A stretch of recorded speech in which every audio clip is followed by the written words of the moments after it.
Assalamualaikum warahmatullahi wabarakatuh. Perkenalkan, nama saya Cindy Listinayanti. Saya dari Fakultas Ilmu Sosial dan Ilmu Politik. Saya dari Prodi Pendidikan Pancasila dan Kewarganegaraan. Halo semuanya, di sini saya akan menjelaskan secara singkat tentang Revolusi Industri 4.0. Kenapa disebut seperti itu? Sejarah dan tahapannya, serta ciri-ciri dari masing-masing revolusi industri. Kenapa sih bisa disebut revolusi industri 4.0?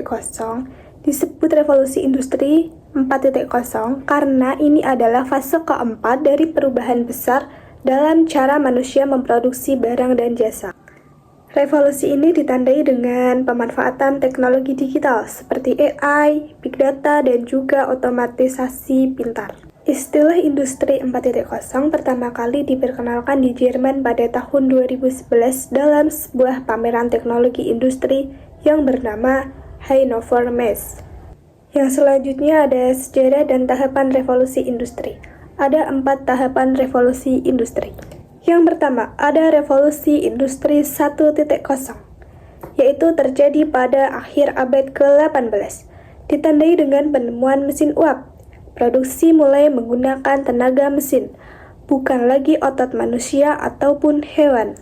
Yang kedua, ada revolusi industri 2.0, yaitu pada akhir abad ke-19. Yang pertama ada munculnya listrik, yang kedua jalur perakitan, dan ada produksi massal. Henry Ford salah satu tokoh penting di fase ini. Dan yang ketiga, ada revolusi industri 3.0, yaitu sekitar tahun 1960. Komputer dan teknologi digital mulai digunakan. Produksi mulai otomatis dengan bantuan program dan robot. Dan yang keempat, ada revolusi industri 4.0, yaitu dimulai sekitar awal abad ke-21. Semua sistem fisik dan digital terhubung. Produk jadi lebih pintar dan fleksibel karena adanya AI, analisis data besar, dan juga masih ada beberapa lainnya. Dan yang selanjutnya ada ciri-ciri industri 4.0. Ada beberapa ciri utama dari revolusi industri 4.0. Yang pertama ada Big Data dan juga AI.